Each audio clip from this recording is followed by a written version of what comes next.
Hello everyone, welcome to break time classes. इस video में हम जुलाई मंथ का करंट अफेयर कवर करेंगे और इससे पहले जून वाला भी कर लिया है। थोड़ा लेट किया था क्योंकि आरओ का एग्ज़ाम आने वाला था। अब ये सब मंथली वाले भी एकदम टाइम से चलेंगे सब चीज़ें। और ये सब जो पीसीएस वाला भी बूस्टर सीरीज चल रही है, मंथली करंट अफेयर है या जो भी आप हैंड रिटन नोट्स वगैरह देखते हैं यूट्यूब पे वीडियोज़ देखते हैं, वो सब आपको जो यूपी पीसीएस वाला ग्रुप चल रहा है उसमें मिल जाएगा। ज्वाइन करने के लिए व्हाट्सअप नंबर दिया हुआ है, इसी पर आप मैसेज करके ग्रुप की डिटेल ले सकते हैं, उसको प्रॉपरली पढ़कर ज्वाइन कर सकते हैं। उसी में सभी हैंड रिटन नोट्स, टेस्ट वगैरह, क्विज या फिर जो भी चीज़ें हैं वो सब आपको वहीं पर मिलेंगी। तो चलिए शुरू करते हैं। सबसे पहला है यहाँ पर राष्ट्रीय चिकित्सक दिवस। यहाँ पर कुछ दिवस और थीम जो एग्जाम में पूछे जाते हैं पीसीएस में, और जुलाई मंथ, जून मंथ, ये सब पीसीएस के एग्जाम के लिए बहुत इंपॉर्टेंट रहेगा। तो ये 1 जुलाई को मनाया जाता है डॉक्टर्स डे। 1991 से इसको मनाने की शुरुआत की गई थी और डॉक्टर बीसी रॉय, बिधान चंद्र रॉय के जन्मदिन पर इसको मनाया जाता है। और ये बीसी रॉय जो हैं ये भारत चिकित्सा परिषद और मेडिकल जो एसोसिएशन था उसके संस्थापक थे। और इस बार इसका थीम था 2025 का चिकित्सक दिवस का, behind the mask, who heels the healers. Who heels the healers, ये इसकी थीम थी। फिर जो है GST day, 8th GST day इस बार सेलिब्रेट किया गया है और ये 1 जुलाई को ये भी मनाया जाता है। इस बार की थीम थी GST simplifying taxes, empowering citizens. और ये जीएसटी लागू कब हुआ था? तो 2017 में लागू हुआ था। अगर पूछा जाए पहला जीएसटी दिवस कब मनाया गया था, तो 1 जुलाई 2018 को, अगले साल मतलब। नेक्स्ट है यहाँ पर चार्टर्स डे, भी इसी दिन मनाया जाता है जिस दिन डॉक्टर डे मनाया जाता है, तो 1 जुलाई ये भी रहेगा।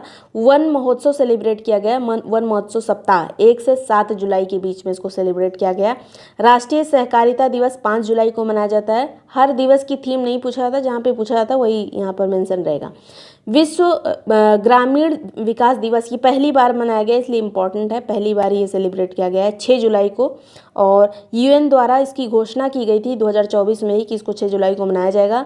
इस बार की थीम क्या थी? तो रूरल एम्पावरमेंट, ग्लोबल इम्पैक्ट इसकी थीम थी। पहली बार ये सेलिब्रेट किया गया है। नेक्स्ट है विश्व जनसंख्या दिवस, 11 जुलाई को मनाया जाता है। पहली बार 1989 में इसको मनाया गया था, क्योंकि उससे 2 साल पहले 1987 में जो वैश्विक आबादी थी विश्व की, वो 5 अरब पार कर चुकी थी। और इस बार की थीम क्या थी? तो empowering young people to create the families they want in a fair and hopeful world, ये इसकी थीम थी, एम्पावरिंग यूथ पीपल। ये इससे रिलेटेड है। ये 11 जुलाई को मनाया गया। मलाला डे, ये पाकिस्तान की थी जिनको नोबेल प्राइज़ मिला था, 12 जुलाई को मनाया जाता है, बहुत ज़्यादा इंपॉर्टेंट नहीं है। विश्व युवा कौशल दिवस 15 जुलाई को मनाया जाता है, पहली बार 2015 में बनाया गया था ये। विश्व अंतर्राष्ट्रीय न्याय दिवस 17 जुलाई को मनाया जाता है। 17 जुलाई 1998 में जो अंतर्राष्ट्रीय आपराधिक न्यायालय है उसकी स्थापना हुई थी, 17 जुलाई 1998 में, तो ये 17 जुलाई को मनाया जाता है। नेल्सन मंडेला डे ये 18 जुलाई को मनाते हैं। विश्व शतरंज दिवस 20 जुलाई को मनाया जाता है। एवरी मूव काउंट्स इसका थीम था इस बार। शतरंज बहुत चर्चा में रहा है, भारत इसमें बहुत आगे बढ़ रहा है, इसलिए ये डे और थीम दोनों याद रखिएगा, every move counts.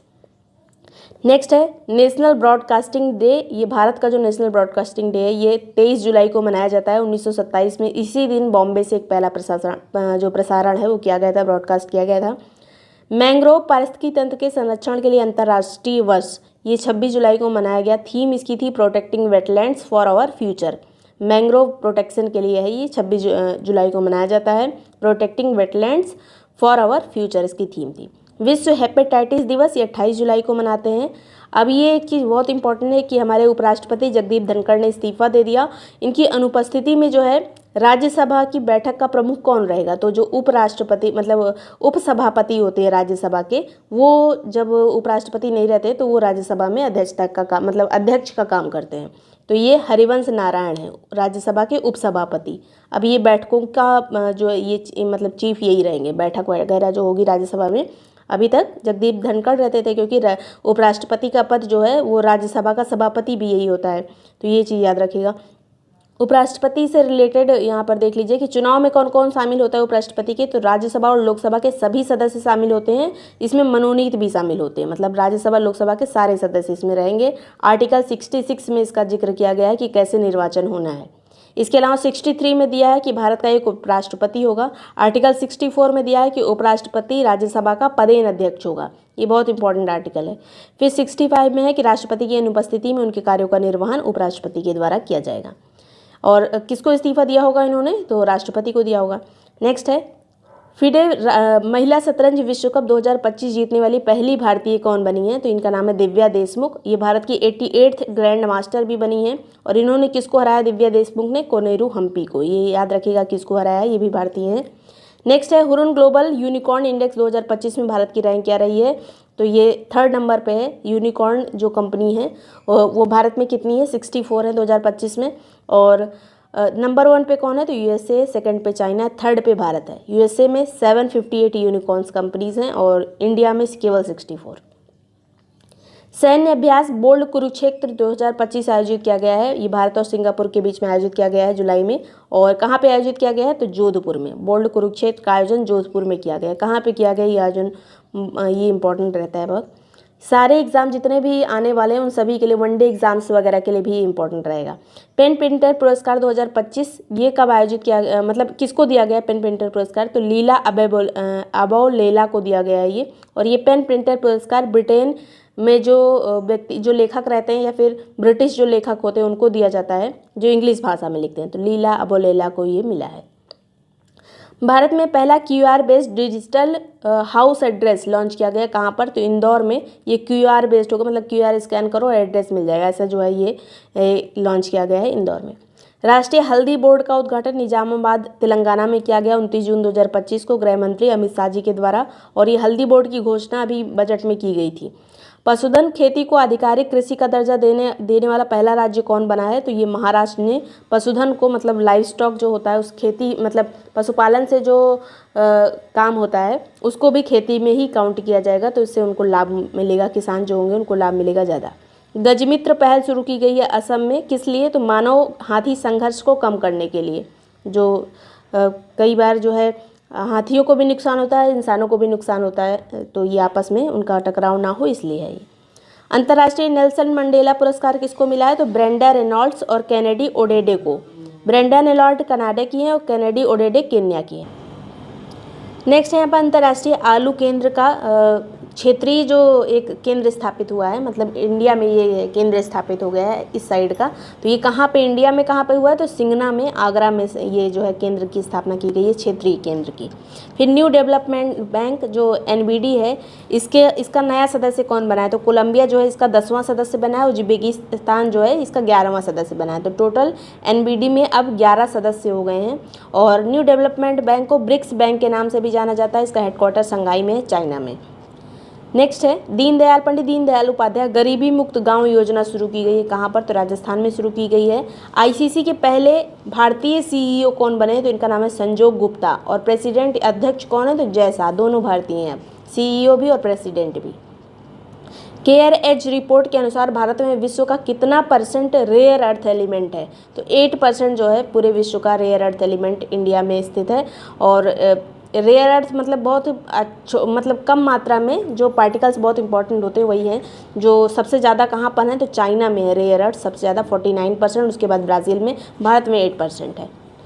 Arunachal frontier highway किस टाइगर रिजर्व से होकर गुजरेगा? तो ये जो हाईवे है ये नामदफा टाइगर रिजर्व से होकर गुजरेगा। और अगर अलग से पूछा जाए तो नामदफा टाइगर रिजर्व अरुणाचल प्रदेश में है। हाल में चुनाव आयोग चर्चा में रहा था। अभी देखिए बहुत सारे इल्ज़ाम वगैरह भी जो लग रहे हैं इसलिए बहुत चर्चा में है। और इसकी अभी 75वीं वर्षगांठ भी मनाई गई। तो ये इसके बारे में क्वेश्चन पूछा जा सकता है। इसकी स्थापना हुई थी 25 जनवरी 1950 में। ये एक स्वायत्त अर्ध न्यायिक संस्था है। और ये जो है संविधान में 324 से 329 तक इसके लिए आर्टिकल दिए गए हैं निर्वाचन आयोग के लिए। और चुनाव आयोग या निर्वाचन आयोग, इसमें टोटल 3 सदस्य होते हैं। इसमें से एक अध्यक्ष होता है, 2 और मेंबर होते हैं। तो इनका कार्यकाल कितना होता है? 6 वर्ष या 65 वर्ष, मतलब पहले जो भी हो जाए। और जो चुनाव आयोग होता है, राष्ट्रीय चुनाव आयोग, उसकी जिम्मेदारी होती है लोकसभा, राज्यसभा, विधानसभा, राष्ट्रपति, उपराष्ट्रपति के चुनाव की जिम्मेदारी लेना। और ये जो मतलब जितने भी चुनाव होते हैं बड़े वाले सारे जो है ये राष्ट्रीय चुनाव आयोग कराता है। और जो स्थानीय चुनाव होते हैं, चाहे पंचायत का या नगर पालिका वगैरह का, इसका चुनाव कराना राज्य निर्वाचन आयोग की जिम्मेदारी होती है। तो ये याद रखिएगा। विधानसभा का चुनाव कौन कराता है राज्यों में? तो ये राष्ट्रीय चुनाव आयोग ही कराता है। फिर है लुप्तप्राय पादप संरक्षण कार्यक्रम अभी शुरू किया गया है, जो विलुप्त होते हैं जो पौधे वगैरह उनके लिए। तो ये उत्तराखंड में शुरू किया गया है। $4 ट्रिलियन बाजार मूल्य तक पहुंचने वाली दुनिया की पहली लिस्टेड कंपनी कौन बनी? तो एनवीडिया। ये ग्राफिक डिज़ाइनिंग से रिलेटेड कंपनी एनवीडिया यूएस की है। $4 ट्रिलियन इसकी जो है वैल्यू पहुंच चुकी है। 11 जुलाई 2025 को यूनेस्को धरोहर सूची में कौन से मतलब क्या शामिल किया गया इंडिया का? तो मराठाओं के जो किले हैं 12 किले इसमें शामिल किए गए हैं। तो टोटल अब यूनेस्को साइट इंडिया में 44 हो गई हैं और ये जो है मराठों के किले ये कल्चरल वाली श्रेणी में शामिल हैं। अब टोटल जो 44 हुई हैं उसमें अब 36 कल्चरल हैं, 7 नेचुरल हैं, 1 मिक्स्ड है साइट। और इससे पहले जो 43 नंबर की साइट थी वो चराईदेव मोइदम्स थी जो कि असम की साइट है। इसको जो है यूनेस्को सूची में डाला गया था। अब 44th मराठाओं के किलों को शामिल किया गया जिसमें 12 किले हैं। 17th ब्रिक्स शिखर सम्मेलन कहाँ पे आयोजित किया गया? तो रियो डी जेनेरियो ब्राज़ील में आयोजित किया गया 4 से 6 जुलाई के बीच में। ब्रिक्स में कितने सदस्य हैं वर्तमान में? तो 10 सदस्य हैं और 11वां भी सऊदी अरब को भी इनविटेशन किया मतलब इनवाइट किया गया था लेकिन अभी शामिल नहीं हुआ है ऑफिशियली। 10 सदस्य कौन कौन से हैं? तो ब्राज़ील, रूस, भारत, चीन, दक्षिण अफ्रीका, मिस्र, इथोपिया, ईरान, यूएई और इंडोनेशिया, ये जो हैं नए शामिल हुए हैं रिसेंट में। नेक्स्ट है विंबलडन 2025 में पुरुष एकल का विजेता कौन रहा है? तो जैनिक सिनर रहे हैं इटली के। और उप विजेता कौन रहा है? जैनिक सिनर ने कार्लोस अल्कराज को हराया है, स्पेन के हैं ये। और इससे पहले जो फ्रेंच ओपन हुआ था उसमें कार्लोस अल्कराज जो है विजेता थे। अभी जैनिक सिनर ने कार्लोस अल्कराज को हराया है स्पेन के। यहाँ पर इन लोगों की कंट्री भी पूछ लिया जाता है तो कंट्री भी इंपॉर्टेंट है। महिला एकल विजेता कौन रही हैं? तो इगा स्वीटेक रही हैं जो कि पोलैंड की हैं। उप विजेता एमाडा एनिसिमोवा जो कि यूएसए की हैं। एगा स्वीटेक इसमें विनर और जैनिक सिनर मेल में। भारत का दूसरा सबसे लंबा केबल स्टे ब्रिज कौन सा बना है? तो ये है शिवमोगा में बना है कर्नाटक में। इसका नाम है सिंगदूर ब्रिज, शरावती नदी पर बना है, केबल स्टे ब्रिज है ये। मालदीव के जो अभी इसका 60वां स्वतंत्रता दिवस मनाया गया, इसमें चीफ गेस्ट कौन थे? तो पीएम मोदी। ये हाल में कुछ दिन पहले आपने देखा होगा कि मालदीव से भारत के रिलेशन अच्छे नहीं थे, वहाँ के जो लोग कुछ बोल दिया था उन लोगों ने, तो इसलिए जो है बैन लग गया था आने जाने में भी, मतलब लोग अवॉइड कर रहे थे मालदीव जाना। लेकिन अभी देखिए कुछ ही दिन बाद चीफ गेस्ट बने हैं पीएम मोदी। 26 जुलाई 1965 में मालदीव को ब्रिटेन से आज़ादी मिली थी। नेक्स्ट है भारतीय सेना द्वारा ऑपरेशन महादेव चलाया गया है कहाँ पर? तो जम्मू कश्मीर में। इसमें 3 आतंकवादी मारे गए जिसमें जो पहलगाम अटैक का एक व्यक्ति भी था जो आतंकवादी था, मास्टरमाइंड उसमें था। तो ये महादेव ऑपरेशन जम्मू कश्मीर में चलाया गया। The one cricket my life and move, ये पुस्तक के लेखक कौन है? तो शिखर धवन इसके लेखक हैं। और कुछ और खिलाड़ी हैं उनकी पुस्तकें, जैसे सचिन तेंदुलकर की पुस्तक आई थी प्लेइंग इन माई वे और जो है प्लेइंग इट माई वे, और सौरभ गांगुली की थी ये century is not enough. Yuvraj Singh की आई थी the test of my life. तो ये सब याद रखिएगा। नेक्स्ट रिसेंट में ज़्यादा यही पूछी जा सकती है, the one cricket my life and move, Shikhar Dhawan की। घाना का सर्वोच्च सम्मान officer of the order of the star of Ghana से किसको सम्मानित किया गया है? तो पीएम मोदी को।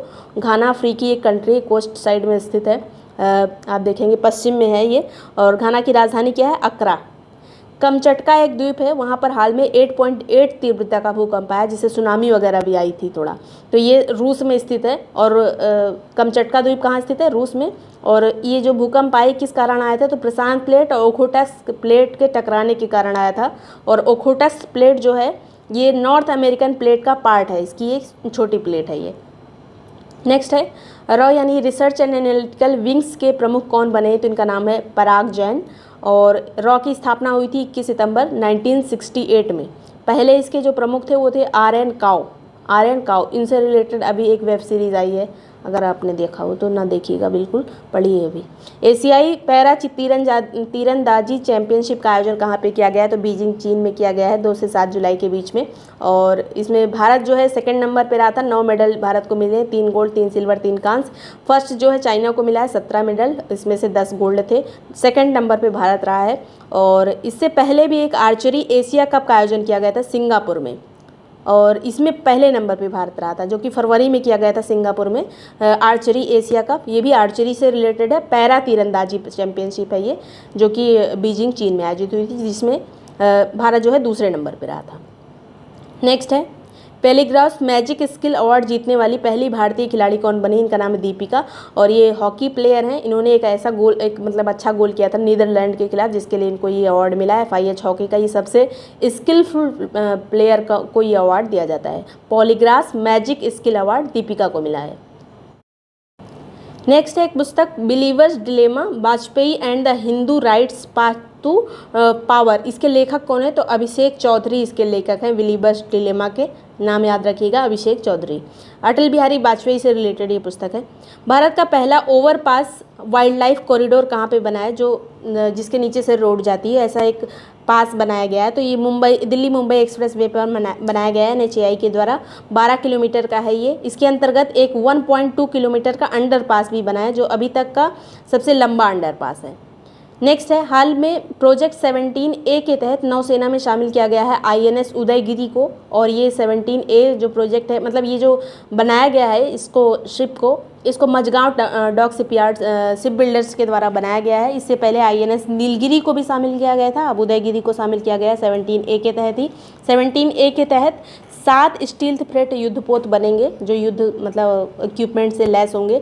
इसमें INS नीलगिरी, INS उदयगिरी, तारागिरी, महेंद्रगिरी, हिमगिरी, दूनागिरी और बिंदगिरी ये शामिल होंगे। तो नीलगिरी पहले शामिल कर लिया गया था, उदयगिरी अभी किया गया, बाकी के इतने बचे हैं। नेक्स्ट है, भारत के पहले वाटर स्पोर्ट्स फेस्टिवल का आयोजन कहाँ पे होगा? तो डल झील में होगा, श्रीनगर में। 21 से 23 अगस्त के बीच में होगा ये पहला वाटर स्पोर्ट्स फेस्टिवल। WHO द्वारा अमेजन क्षेत्र का पहला मलेरिया मुक्त देश कौन सा घोषित किया गया है? तो ये सूरीनाम है। ऑपरेशन डीप मैनिफेस्ट का संबंध किससे है? तो पाकिस्तान से जो लाए जा रहे अवैध सामान है उसको रोकने से इसका संबंध है। और ये किसके द्वारा चलाया गया था ऑपरेशन डीप मैनिफेस्ट? तो directorate of revenue intelligence DRI के द्वारा इसको चालू किया गया था। नेक्स्ट है, त्रिनिदाद और टोबैगो का सर्वोच्च सम्मान ऑर्डर ऑफ रिपब्लिक किसको मिला है? तो ये PM मोदी को दिया गया है order of Republic. Trinidad Tobago का सम्मान है ये। कहाँ है त्रिनिदाद टोबैगो? कैरिबियन कंट्रीज में है ये। नेक्स्ट है, विश्व बैंक द्वारा जारी मोस्ट इक्वल कंट्री रैंक में भारत का स्थान क्या है, जहाँ पे इक्वलिटी सबसे ज़्यादा है? तो इसमें 4th नंबर पे भारत आया है और पहले नंबर पे स्लोवाकिया है। जिस भी हिसाब से बनाया गया है विश्व बैंक ने बनाया है इसको। नेक्स्ट है, जामाता एक्सरसाइज का आयोजन तमिलनाडु में किन देशों के बीच में किया गया है? तो जामाता एक जापानी वर्ड है, भारत और जापान के बीच में इसका आयोजन किया गया है। एक कोस्ट गार्ड्स की एक्सरसाइज है, तमिलनाडु में आयोजित की गई, याद रखिएगा, भारत और जापान के बीच में। भारत के पहले नेशनल बायो बैंक का उद्घाटन कहाँ पे किया गया है? तो नई दिल्ली में किया गया है। और इसमें मानो डेटा इकट्ठा किया जाएगा कि किसी को किससे रिलेटेड बीमारी वगैरह जो होती है, तो उससे एक बैंक है ये बायो बैंक। नेक्स्ट है, कोर्टम बेबी नाम का एक मलेरिया उपचार अप्रूवल मिला है किसको? तो स्विट्जरलैंड को मिला है। कोर्टम बेबी नाम की ये दवा है या फिर जो भी चीज़ है, मतलब उपचार के लिए है ये। कोर्टम बेबी और रियामेड बेबी इसी का नाम है, दोनों सेम ही है, यही सेम नाम है। ये शिशुओं को, नवजात शिशुओं के लिए मलेरिया उपचार अप्रूवल इसको मिला है। नेक्स्ट है, मुंबई का ब्रिज जिसका नाम बदलकर सिंदूर ब्रिज कर दिया गया है। तो ये कारनाग ब्रिज था जिसका नाम बदला गया है, अब सिंदूर ब्रिज किया गया है। संयुक्त राष्ट्र जनसंख्या पुरस्कार 2025 किसको मिला है? तो वर्षा देशपांडे को, महाराष्ट्र की हैं ये। जेंडर इक्वेलिटी के लिए मिला है, जो भ्रूण हत्या होती है उसके लिए इन्होंने काफ़ी काम किया था, वर्षा देशपांडे को इसलिए अवार्ड मिला है। नेक्स्ट है, world travel and tourism council की रिपोर्ट के अनुसार टूरिज्म इकोनॉमी में शीर्ष पे कौन है? तो USA नंबर 1 पे, फिर चीन है। भारत का नंबर है 8वां। टूरिज्म से जो इकोनॉमी आती है उसमें 8वें नंबर पे है Bharat. FIFA club world cup किसने जीता है? तो चेल्सी फुटबॉल क्लब ने इसको जीता है, पेरिस को हराकर। RPF रेलवे प्रोटेक्शन फोर्स यानी इसकी पहली महिला चीफ कौन बनी है? तो सोनाली मिश्रा जो है RPF की पहली महिला चीफ बनी। बहुत इंपॉर्टेंट क्वेश्चन है।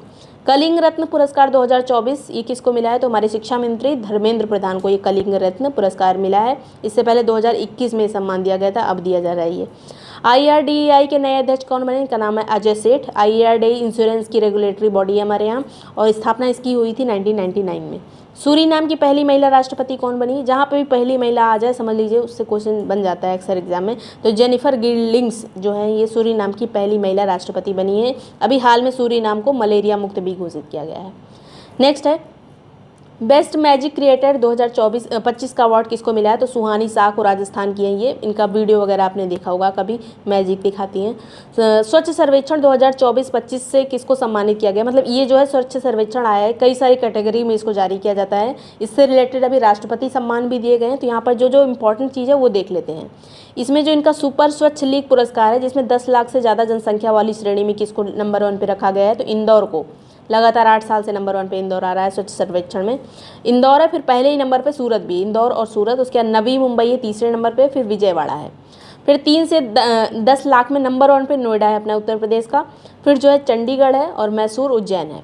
यहाँ पर पहले इंदौर, सूरत ये वाला जरूर याद रखिएगा। इसमें भी पहले नंबर वाला नोएडा, फिर चंडीगढ़। अगला है यहाँ पर 50,000 से 3 लाख जनसंख्या में नंबर 1 पे नई दिल्ली है, उसके बाद तिरुपति है, फिर अंबिकापुर है। 20,000 से 50,000 में वीता है महाराष्ट्र का, फिर सासवाड़ है महाराष्ट्र का। 20,000 से कम जनसंख्या में नंबर 1 पे पंचगनी है, उसके बाद पाटन है। पंचगनी महाराष्ट्र में है, पाटन छत्तीसगढ़ में है। फिर राष्ट्रपति पुरस्कार जो दिए गए हैं 10 लाख से ज़्यादा जनसंख्या वाले में, इसमें जो है अहमदाबाद नंबर 1 पे है, उसके बाद भोपाल, फिर लखनऊ। इसमें पहला, दूसरा, तीसरा एकदम रट लीजिएगा। अहमदाबाद, भोपाल, फिर लखनऊ। लखनऊ को जो 7 स्टार कचरा मुक्त सम्मान भी प्राप्त हुआ है। गोरखपुर को 5 स्टार कचरा मुक्त सम्मान प्राप्त हुआ है। आगरा को इमर्जिंग क्लीन सिटी का अवार्ड मिला है। प्रयागराज को सबसे स्वच्छ गंगा शहर का पुरस्कार मिला है। और एक सफाई मित्र सुरक्षित शहर का ये सम्मान दिया गया है, ये अलग श्रेणी बनाई गई है। इसमें जो है GVMC विशाखापट्टनम नंबर 1 पे, सेकंड पे जबलपुर, थर्ड पे है गोरखपुर। फिर बेस्ट छावनी का अवार्ड जो है सिकंदराबाद छावनी को मिला है, जो कि तेलंगाना की छावनी है। तो ये स्वच्छ सर्वेक्षण वाले सभी सम्मान को जितना यहाँ लिखे हैं उसको एकदम रट लीजिएगा। इन्हीं में से आपको क्वेश्चन मिल जाएगा, अगर स्वच्छ सर्वेक्षण से आएगा क्वेश्चन, आता जरूर है हर बार। और वीडियो पसंद आया, यूज़फुल लगा हो तो लाइक सब्सक्राइब कर लीजिएगा। ये सभी जितने भी हैंड रिटन नोट्स वगैरह होते हैं, टेस्ट होते हैं, क्विज होते हैं, पीसेस के लिए जो लास्ट टाइम के लिए इंपॉर्टेंट होंगी, जो बूस्टर सीरीज चल रही है, वो सारा आपको यूपी पीसेस वाले ग्रुप में मिल जाएगा। ग्रुप की डिटेल के लिए आप जो नंबर दिया है इस पर मैसेज करके UP PCS group detail message करेंगे तो आपको मिल जाएगी। Thank you so much for watching break time classes.